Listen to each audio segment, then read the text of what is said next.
भारत की पारंपरिक जमीन में कई ऐसे राज दफन हैं जो कई वर्षों या कई सदियों बाद आज भी उस तरीके से ताज़ा और अनसुलझे हैं जैसे पहले हुआ करते थे। ये रहस्य कुछ ऐसे हैं जिन्हें जितना सुलझाने की कोशिश होती है ये उतना ही उलझ जाते हैं। ऐसा ही एक राज राजस्थान के जैसलमेर जिले के कुलधरा गांव में दफन है। यह गांव पिछले 170 सालों से वीरान पड़ा है। एक ऐसा गांव जो रातों रात में ही वीरान हो गया और सदियों से आज तक लोग नहीं समझ पाए कि आखिर इस गांव के वीरान होने का क्या राज था। कुलधरा गांव के वीरान होने को लेकर एक अजीबोगरीब रहस्य है। दरअसल कुलधरा की कहानी शुरू हुई थी आज से करीब 200 साल पहले, जब कुलधरा खंडर नहीं हुआ करता था बल्कि आसपास के 84 गांव पालीवाल ब्राह्मणों से आबाद हुआ करते थे। लेकिन फिर जैसे कुलधरा को किसी की बुरी नज़र लग गई। वो शख्स था रियासत का दीवान सालम सिंह। अय्याज दीवान सालम सिंह की गंदी नज़र गांव की एक खूबसूरत लड़की पर पड़ गई थी।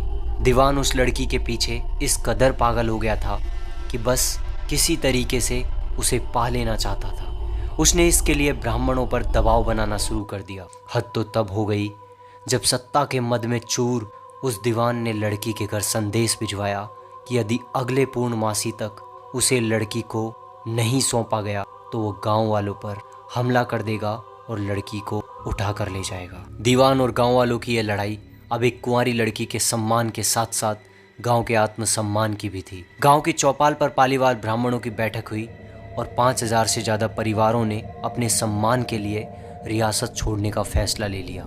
कहा जाता है कि निर्णय लेने के लिए सभी 84 गाँव वाले एक मंदिर पर इकट्ठा हो गए और पंचायतों ने फैसला किया कि कुछ भी हो जाए अपनी लड़की उस दीवान को नहीं देंगे। अगली शाम कुलधरा कुछ यूँ वीरान हुआ कि आज परिंदे भी उस गांव की सरहदों में दाखिल नहीं होते। कहते हैं गांव छोड़ते वक्त उन ब्राह्मणों ने इस जगह को श्राप दे दिया था। बदलते वक्त के साथ 82 गांव तो दोबारा बन गए, लेकिन 2 गांव कुलधरा और खाबा तमाम कोशिशों के बाद आज तक आबाद नहीं हुए।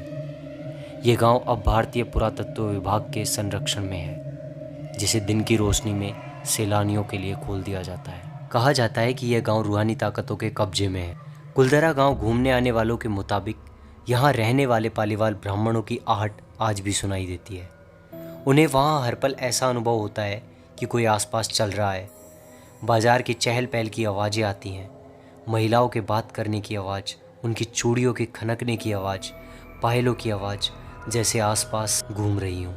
प्रशासन ने इस गांव की सरहद पर एक फाटक बनवा दिया है, जिसके पार दिन में सैलानी घूमने आते रहते हैं, लेकिन रात में अंदर जाने की इजाज़त किसी को भी नहीं है। कुलधरा गांव में एक मंदिर है जो आज भी श्राप से मुक्त है। एक बावड़ी भी है जो उस दौर में पानी पीने का जरिया हुआ करती थी।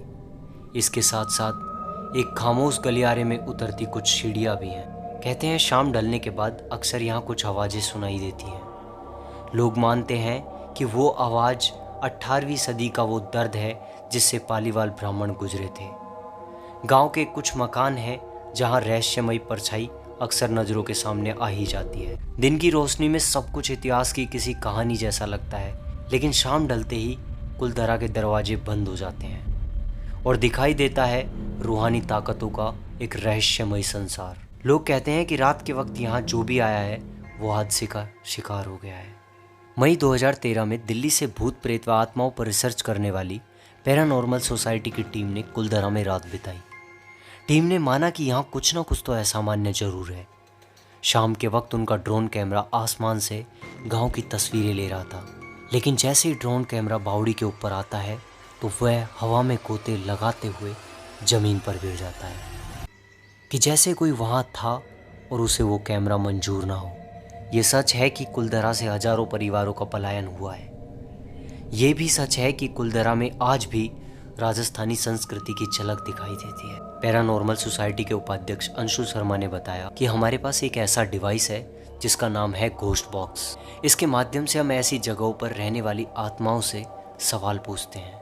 तो हमने कुलधरा में भी कुछ ऐसा ही किया। जहाँ कुछ आवाजें आई तो कई असामान्य रूप से आत्माओं ने अपने नाम भी बताए। 4 मई 2013 शनिवार की रात्रि जब टीम कुलधरा गई तो उनकी गाड़ियों पर बच्चों के हाथों के निशान मिले।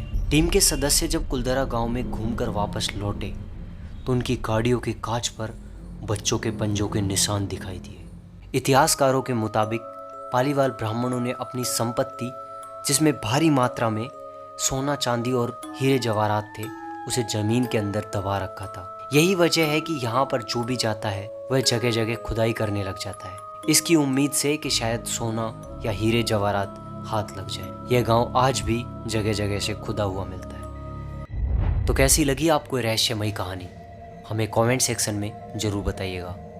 मिलते हैं किसी नई रहस्यमयी कहानी के साथ। इतने आप हमारे चैनल को सब्सक्राइब कर लीजिए।